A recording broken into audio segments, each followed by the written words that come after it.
as we all are multi-dimensional, regardless of how our awareness may be locked into the consciousness during physical waking reality, that we are then only decoding that which the physical level comprises of sight, sound, smell, etc. It can be so that individuals can develop the ability to access what is the simulation, the sights, sounds, etc. of other dimensions and life levels. Some may do this consciously, some experience this inadvertently. What I have found is that, should I very much focus on the nowness of my real awareness, aside from the thoughts, emotions of the consciousness, not always an easy task, considering how we constantly are bombarded and drawn into the happenings of the physical level, as it demands our focus and attention for the various reasons that it does. But when maintaining this nowness position, even while operating within the simulated physical level, this is most conducive for the receiving of input beyond that which the physical 5-level senses are revealing.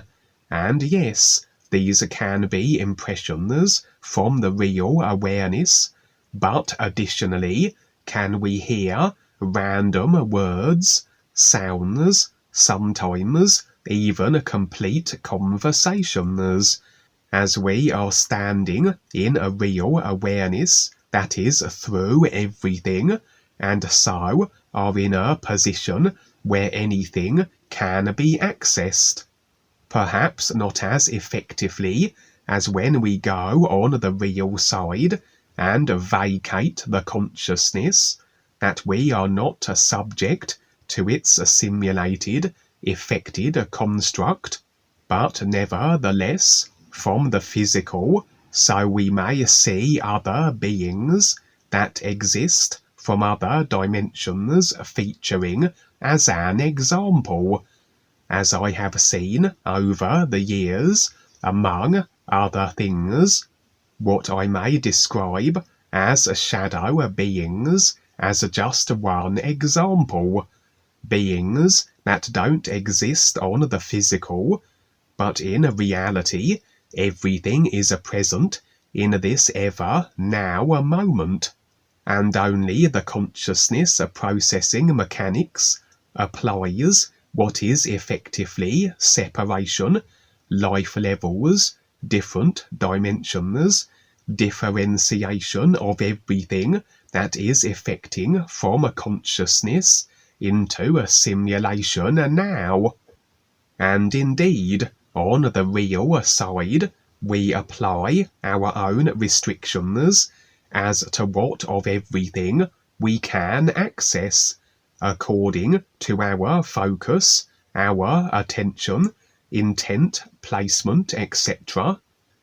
Over the years also, I have received random words, sometimes even sentences, as clearly as though individuals may be in the room, many times quite clearly from those of ill-intended sources, as they tend to be of a discouraging and aggressive nature. About a month or so ago, as I would be doing my general editing of videos activities, which can have the additional effect of automatically quietening the thoughts, so I would again begin to receive a communication from the ill-intended.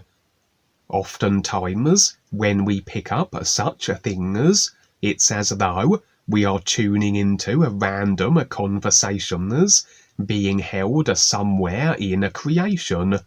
But sometimes, as in this case, and with the other discouraging commentary I occasionally receive, so it was directly targeted to myself. What was said was repetitive and would continue on relatively frequently for a week or so, and along the lines of, "We're coming for you, we're going to eat you soon." I would just shrug this off and consider that on the day they decide to eat me, I will have ensured that I have not bathed for a week prior to it, perhaps rendering myself less palatable.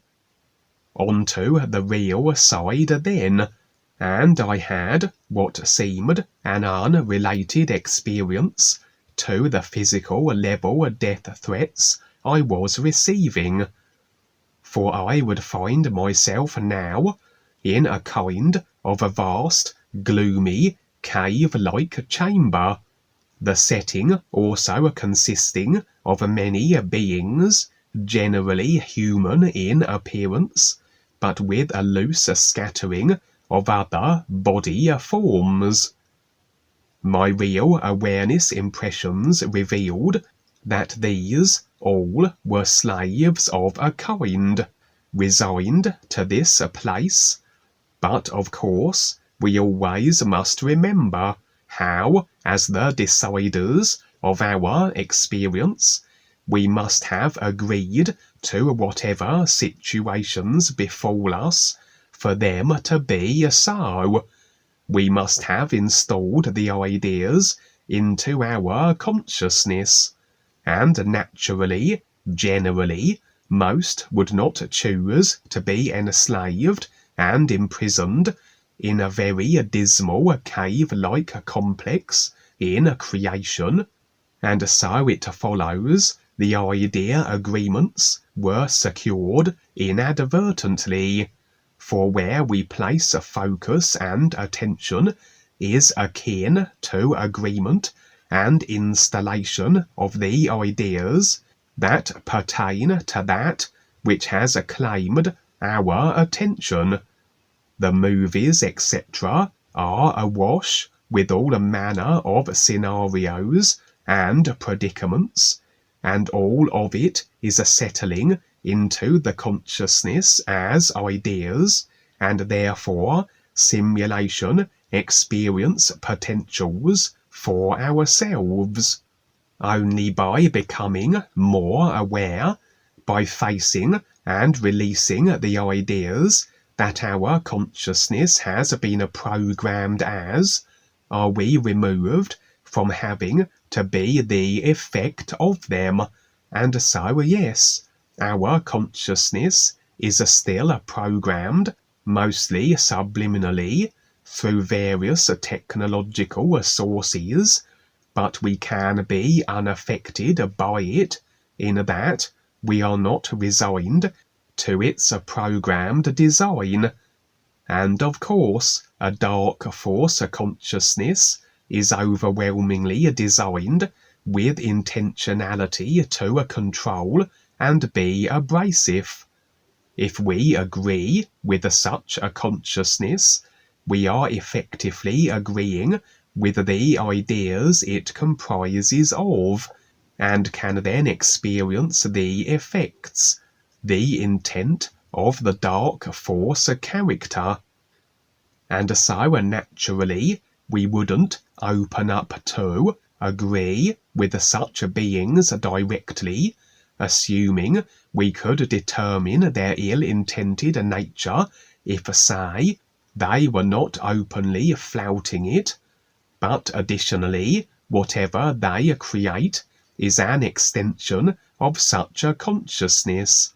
It is fused with the same intentionality, regardless of how it literally appears as a surface simulation.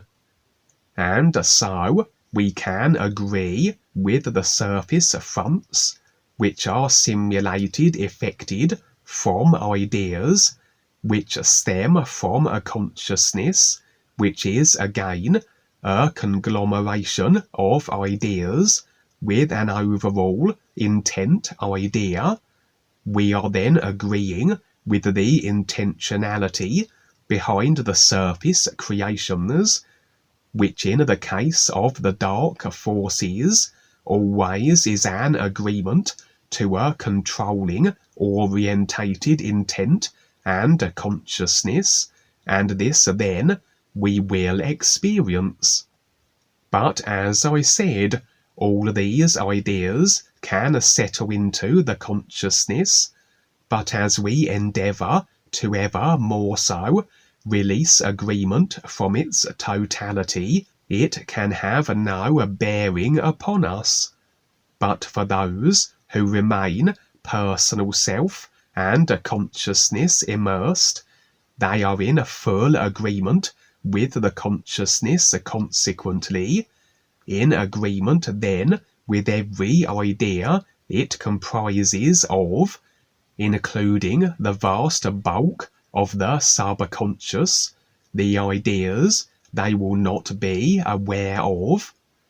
The controllers have manipulated the consciousness overall as agreement to their control, and this idea is held to, irrespective of how people become aware of the controllers, their agendas, how they may speak out or protest. This is a start, yes, but doesn't address the consciousness, mostly subconscious agreement to a control aspect, and until faced and released through the process of awareness, regardless of what they learn of the dark forces, the extent they buck the system and resist, a controlled experience at the dark forces' hands will be their constant experience.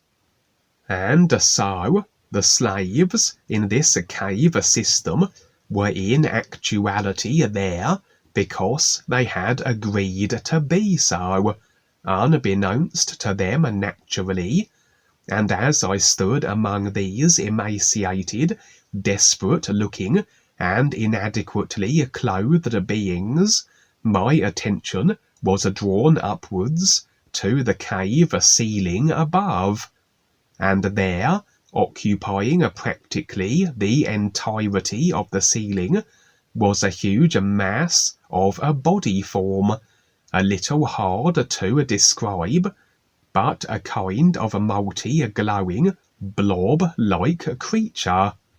Despite its chosen form, my real awareness impressions revealed that this was a very creationally powerful and capable being.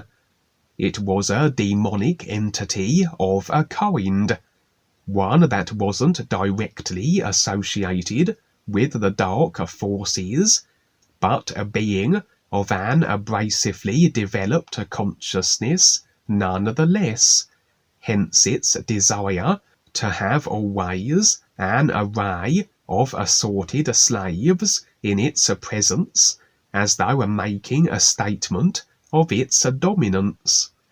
This entity, demonic creature, was along the lines of those that were very ancient, had established themselves many eons ago in a so-called time, had trawled much by way of agreement when they did, very likely masquerading as gods of a kind, and as I said earlier, regardless of the millennia and lifetimes that go by, the ideas of the consciousness remain, and can at any moment effect experience. An individual may suddenly find themselves enslaved by such an ancient demon, through agreements to its power secured who knows how many millions of lifetimes ago. Such as may have been the case here with the slaves in the cave beneath this creature. I have encountered what I may refer to as the old ones before on the real side. For as these powerful demons of ancient times that once were prevalent rather withdrew into the dark recesses of creation, and seemed to prefer general isolation and solitude, doing whatever they did to pass the time, occasionally they would be motivated to make their presence known if something irritated them. For although not associated with the dark forces, they rather like creation as it currently stands. They have, after all, amassed much by way of agreement themselves, which maintains their positions as powerful yet secluded beings. And should individuals start to release these agreements through awareness, this meets with their disapproval. And on several real side experiences I have shared, so I have had confrontational encounters with these demonic ancient ones, and of course their power over us is an idea, and so we must have agreed to this idea that we can experience the simulation of their expressing this power over us in whatever form this might take. But make no mistake, these beings, for the consciousness immersed individual, would be among the most powerful in creation, outside of the life-level reptilian gods, that is. But anyway, at this point, my personal self would have assumed this another confrontation, and very likely imminent attack. But things rather took a different turn. For this demon revealed, and this was verified via my real awareness impressions, that it was my father. Impressions further revealed that it wasn't my current father, as at this moment I am in the role of a human, as this lifetime stands, born of humans, but that at some point, some lifetime, who knows when or where, I was the spawn of this demonic ancient being, one of its offspring, and so would have been some form of entity or demon myself as a result. And although I was this demon no longer, I am currently human, and this demonic being was aware of this, it still considered me to be its spawn. For these ancient demons are practically immortal, and despite then perhaps their offspring, for whatever reasons, no longer being so, and assuming other lifetimes, positions in creation, and body forms, they consider all those they produced, their offspring, as still being that, including myself.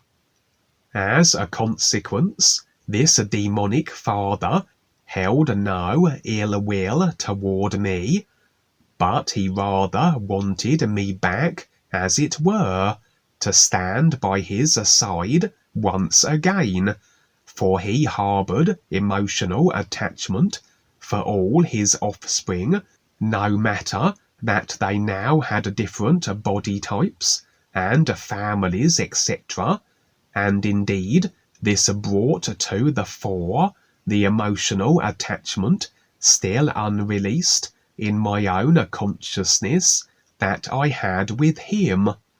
And for those few moments, I must confess, the temptation was there. Evidently it was a lifetime with less creational restriction and limitation. Such demonic beings were very capable and somewhat boundless, but also it would have been one of those, let's say, abrasive toward other beings in general, far from life and awareness supporting body forms also. And besides, it represented just another nuance of control, another idea for others to be creationally ensnared by. In regards to these type of ancient demons, the trolling of the ideas of agreement, of worship, subservience, etc. And so I would respectfully decline his offer. He seemed not especially put out of countenance, and the scene would fade. This incident seemed to, however, open a kind of Pandora's box, where these ancient ones, these powerful demons of old, were concerned, as though my encounter with what was once my father had drawn their attention. What followed, spanning several recent weeks, would result in my becoming very ill physically, for I would be under constant attack now from these ancient demons. Their effectiveness was agreement dependent, as everything in creation must be, and so they were met with varying success. Some attempts proved futile, others marginal, others more severe. As an example, I found myself on the real side and in the presence of one ancient demon, and he had as though encased my body form into a green, glowing cocoon of some kind, is the best I can describe it, and this was causing me extreme distress, and indeed would it translate as a deterioration in my respiration on the physical, and for a week or so would I have extreme breathing difficulties, that impressions assured were as a direct result of this real side attack. As after all, everything starts on the real side, then filters through to the physical at some point, sometimes immediately, but it assuredly will eventually. With a number of these attacks, they were not resigned to the real side, and similar to the experiences I recounted many years ago of entities actually encroaching onto the physical and attempting their mischief, so it was here. Various demonic beings would as though semi-manifest in my bedroom, as their attacks on the real side would bring me to wakefulness, back onto the physical, but they would as though follow me through to the physical also, and continue their attempted assaults. If their intentions were to kill me, torture me, or intimidate, I was uncertain at the time. As I said, their intentions may have been mitigated, at least to an extent, by a lack of agreement, which translated as their inability to perhaps take their attacks to the extremes they desired. Nevertheless, they did cause great illness and respiratory issues with my physical body for several weeks, as I said. There was one demon who, on semi-physical manifesting, was able to insert as though biological implants into my body, that I had the sensation, though being on the physical, not the visual, of them forcing their way into my body through the fingers of my left hand, which caused much discomfort.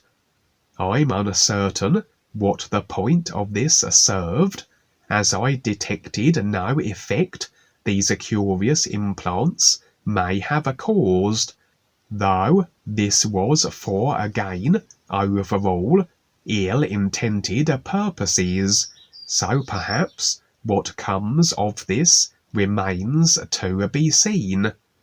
Most of these were attacks, and if intended to be life-threatening, then the agreements were not there, and so they would be denied.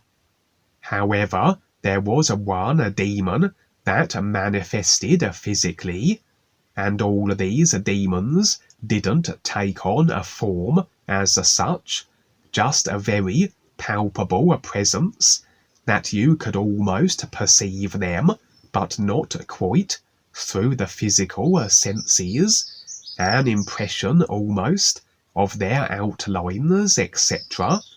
And this demon was exceptionally powerful, and he as though locked me with a kind of force. I was bodily lifted to an extent from my bed, as though semi-levitating, as I was held in the grip of his will. At that moment, my real awareness impressions revealed that I was at death's door, so to say, that this demon was effectively able at this moment to kill my physical body. Evidently then agreements that this could be so, as still unreleased. Moments passed, and I wondered why he had not dispatched me, and then he said in a forbidding voice that indeed he could slay me, that he always was able to, that he could do so at any time, but he would ask if I wanted to live or die.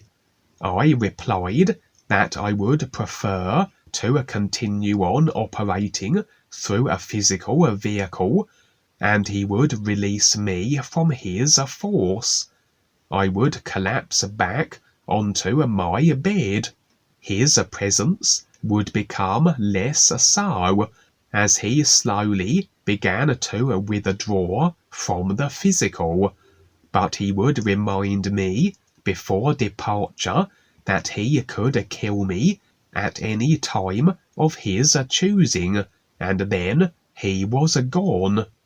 That would rather bring an end to several weeks of assorted attacks, which began with a series of threats from the dark forces, though it would not be the dark forces themselves that would launch their attacks on the basis of their proclamations of how they were coming to eat me.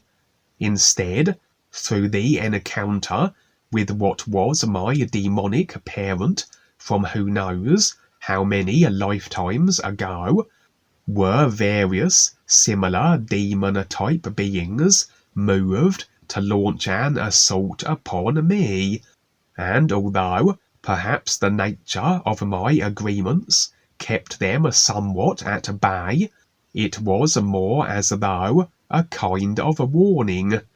For indeed, the final demon proclaimed how he could have killed me at any time, from any lifetime that followed on the heels of the one I had as a spawn of the other demon entity, and yet he had not, and didn't do so on this occasion, though I knew my real awareness revealed that he could have.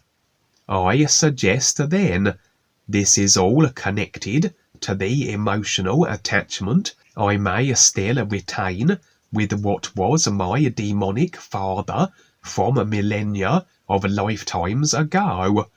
For these other demons were in affiliation with him, or at least a similar breed of powerful ancient ones, and a little like how, when you agree to be part of the mafia, for example, you agree that you will never leave the family, that your life is a forfeit should you do so, an agreement which effectively has permitted that the mafia can kill you should you fall out of favour with them or leave them, that it was a similar situation here.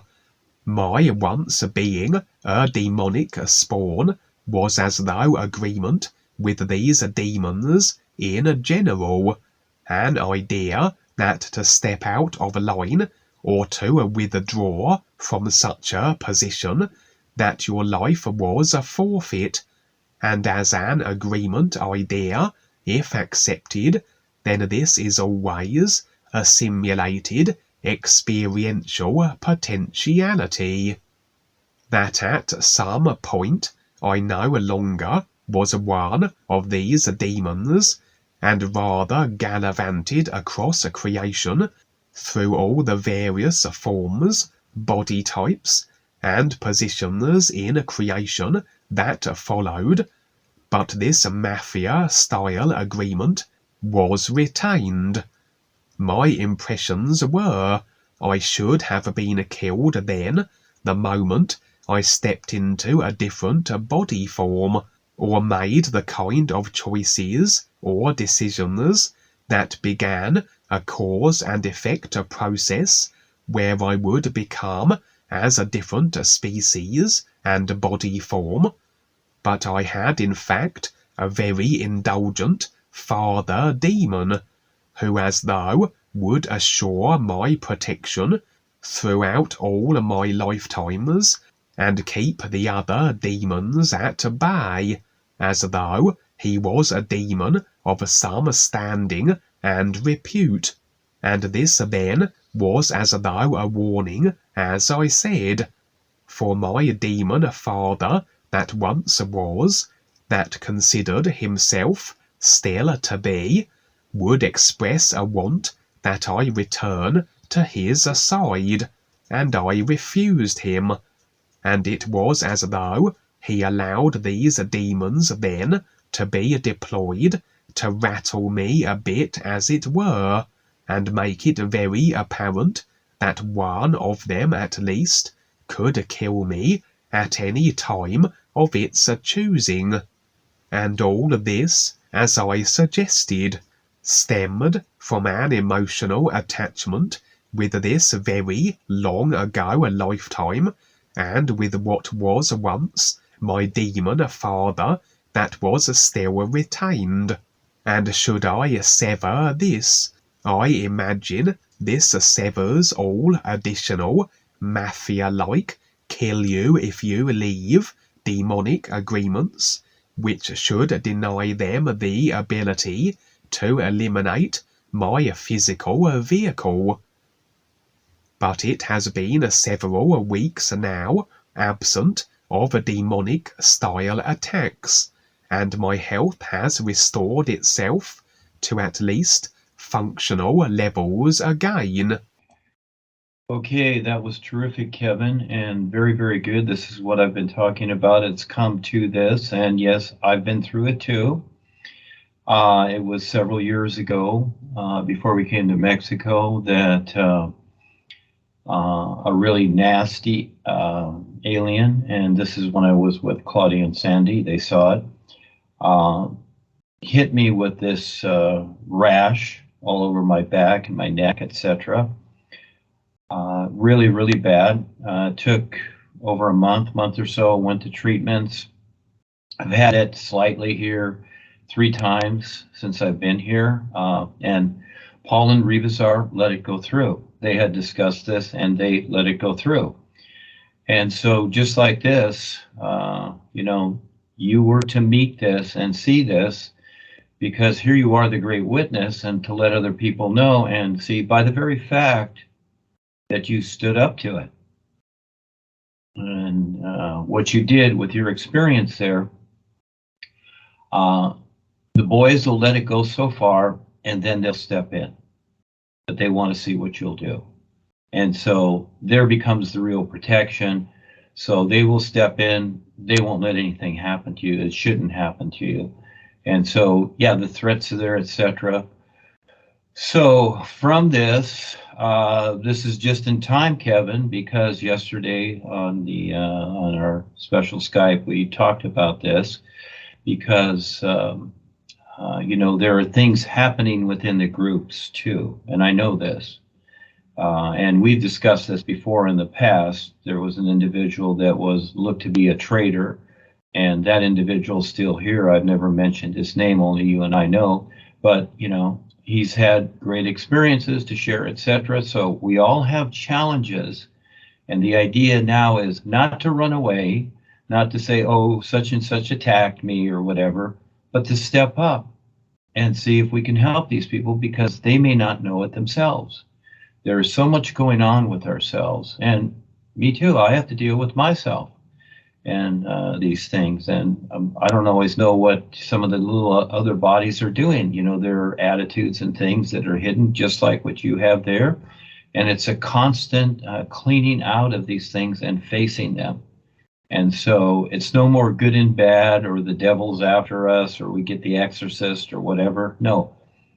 We learn to face it, and that's the whole idea. We learn to face everything. That's how we get through creation. That's realistic. The spiritual paths and all that, yeah, they're really cute, but they're babysitters. We went through that, and this is the new nowness. This is how it is, and this is how to get through it, is to face it. And so I asked those that are still here, because I've seen many people come and go. And it's not necessary. They just simply misunderstand. And yeah, it's scary. And look at you physically, you see. How do you feel about that? Yeah, it's unnerving. But this is it. And just like we've had predictions in the past, they haven't occurred yet, of nuclear weapons and whatever. Tidal waves, I saw in the Secret Service, I saw that they were going to do a tidal wave from Oregon, 700 feet tall, 700 feet high, to engulf California and everything. And I just figured, okay, what I'll do is I'll just stand there and face it. But for right now, I'm not leaving California. I'm not going to run from it. Let's see what happens. Well, they haven't done that, etc. Things have changed, but it's to face it. Just face whatever it is. There's no hiding. But again, at the same time, make sense of it. So yeah, if someone's coming after you, with a big hatchet, yeah, in the physical or something, yeah, maybe you're going to get up and run, yeah. So, or whatever, unless you know karate or something like Steven Seagal or what have you. But realistically, it's with your awareness. You learn to see it through your awareness. And it's going to be different for each person. And some people just aren't ready. I know. Sometimes I wonder if I am. We go through so much here, and I'm facing the world with the funding I'm getting. I'm facing the entire world. They know who I am. Everyone, all the bad people in the world, but at the same time, they're also seeing what I'm doing, and there has been a big change in the last several years to where they're letting me through now. And so we are making a difference like nobody else. Everybody else is stuck in their little ideas, spiritual paths, praying to their gods, looking for their saviors, etc. They're all stuck in this. And we're not. That's not the idea. So what you shared has come at the right time, Kevin. And if you want to say something about, how you see this and feel, or do a testimonial, whatever, please do, because it's great. It's very, very important that people just simply face it, deal with it, and you don't have to agree with it, but yeah, we got to deal with it. That's real. We got to deal with the bad air, the pollution, the poison food, all this stuff. We got to deal with it, but we can do whatever we can while we're here, as you have the knowledge with the real guides, and that's very special and should be grateful every moment. that you know this, because it's taken all these lifetimes to get here, to finally have real guidance, not just to some happy little place where you'll get bored, but a bigger view altogether that you can't even imagine. So, yes. Well, your timing is just right and what they're doing, so it's all good. And I see what's occurring here, and on this end, it's very good with what I'm doing. Got so much agreement, but it's a lot of particulars to put together. And so I like the challenge. Almost, I don't care what it is, but along the lines of what I'm doing, I like the challenge. I keep at it, and I see the benefit to others. That's the best part. And to see others, wake up and, just be okay and even be happy about, something in their life, because it's so hard here. It's very, very hard and difficult for everybody. But as we stick together and we help each other sincerely, we can keep going. You just got to keep going. That's just how it is. You just got to keep going. And so, sing the new you song. It is your connection to the true reality, the real universes of the all is. That the real you, your real awareness, is a part of. New you.